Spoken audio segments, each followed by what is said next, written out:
आज कलाहांडी जिला जुनागढ़ ठारे भारतीय जनता पार्टी पक्षरु चालुथुबा सेवा पक्ष अंतर्गत जुनागढ़ रे भाजपा पक्षरु जुनागढ़ बिजू पट्टनायक स्टेडियम ठारे स्वच्छ भारत अभियान 2.0 कार्यक्रम नगर सभापति श्री विक्रांत पट्टनायक आयोजन रे स्वच्छ भारत अभियान कार्यक्रम अनुष्ठित हो जाइछि। एथिरे दलीय कार्यकर्ता स्टेडियम रो मुख्य रास्ता पार्श्वरे थिबा घास बुदा इंडोर हॉल पाख गैलेरी पार्श्वरे थिबा महिला एवं स्वर्गत बिजू पट्टनायक प्रतिमूर्ति पाखर घासबुदा अइला को पूरापूरी भावरे परिष्कार परिच्छन्न करिथिबार देखिबाकु मिलिछि।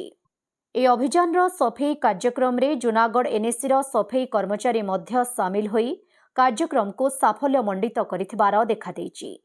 ए स्वच्छ भारत अभियान कार्यक्रम रे पूर्वतन मंत्री हिमांशु मेहर, जिला उपसभापति तथा पूर्वतन नगरपाल मुकेश अग्रवाल, संपादक BMS legal cell Kalahandi Himanshu Shekhar Barad, Ajay Panigrahi, पूर्वतन जिला सभापति भवेन्द्र पंडा, पूर्वतन नगरपाल सुधांशु बराड़, दुई परिषद गण श्रीमती मंजुलता सेठी, श्रीमती माधवी बाग, श्रीमती शर्मिष्ठा मेहर, नगर उपसभापति विजय दंडसेना, नगर साधारण संपादक गणेश गहिर, रंजन राउत, नगर उपसभापति श्रीमती रीना भाटी, सुरेश बाग, जिला मंडल प्रतिनिधि शिवराम राउत, माइनोरिटी सभापति मोहम्मद शरीफ, महिला मोर्चा गण विपुल बणिया, नेत्रानंद महांती, जनसाधारण और स्वच्छ साथी माने समस्ते उपस्थित रहिथिबार देखिबाकु मिलिथिला। किंतु एही परिप्रेक्षी रे सारा भारत वर्षरे एवं सारा राज्य रे स्वच्छ भारत अभियान चालुथुवा बेले जुनागढ़ एनएसी रे पूरापूरी भावरे स्वच्छ भारत अभियान रे फेल मारुथुबार देखिबाकु मिलिछि। जुनागढ़ एनएसी रो 12 गोटी वार्ड रो नाली नर्दमा रास्ता घाट मास मास धरी सफा हेउनथिबा जोगु ड्रेन गुड़िकरे मैला पचा सढ़ा आवर्जना भर्ती होई गंध सृष्टि हेबार दृश्य देखिबाकु मिलिछि। ए सबुको नेई वार्ड बासिंदा अभियोग कले मध्य कार्यनिर्वाही अधिकारी, नगरपालिका एवं काउंसिलर माने जनसाधारणको कर्णपात करुनथिबा जनसाधारण रे दाबी होउछि।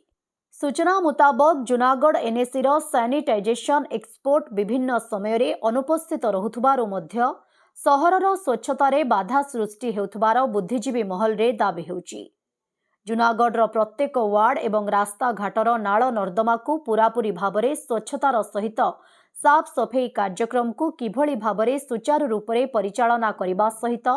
परिवेश को स्वच्छता करी एक सुंदर सहर जुनागढ़ एनएसी रो परिचय करिबारे सक्षम होई पारिबो से नै दलीय कार्यकर्ता एवं जनसाधारण आजिर एही स्वच्छ भारत अभियान रे सामिल होइथिबा पूर्वतन मंत्री हिमांशु मेहर, जिला उपसभापति मुकेश अग्रवाल एवं संपादक बीएमएस लीगल सेल कलाहांडीर हिमांशु शेखर बराड़क सहित वार्तालाप करिथिबार देखिबाकु मिलिथिबा बेले ए सबु समस्या को नेई कार्यनिर्वाही अधिकारी को अभियोग जणाइबा निमंते चर्चा होइथिबार देखा जायथिला। विगत दिन रे ए सबु समस्यार सम्मुखीन हेबाकु पडुनथिबा जनसाधारण रे चर्चा हेउछि। ए स्वच्छता को नेई जुनागढ़ विज्ञापित अंचल परिषदाधिकारी एवं नगरपालिकांक दृष्टिगोचर निमंते समस्त वार्ड एवं जुनागढ़ एनएसी ग्रामवासी एथिप्रति पदक्षेप नेई जनसाधारणक असुविधारो वंचित एवं विभिन्न प्रकारर रोग आक्रांतरू मुक्त करी स्वच्छता और परिवेश परिष्कार रखिबा सकाशे जनसाधारण रे दाबी हेउछि। कलाहांडी जिल्लारू विजुअल एडिटर भवानी गहिरको रिपोर्ट, ओडिशा हाइलाइट समाचार।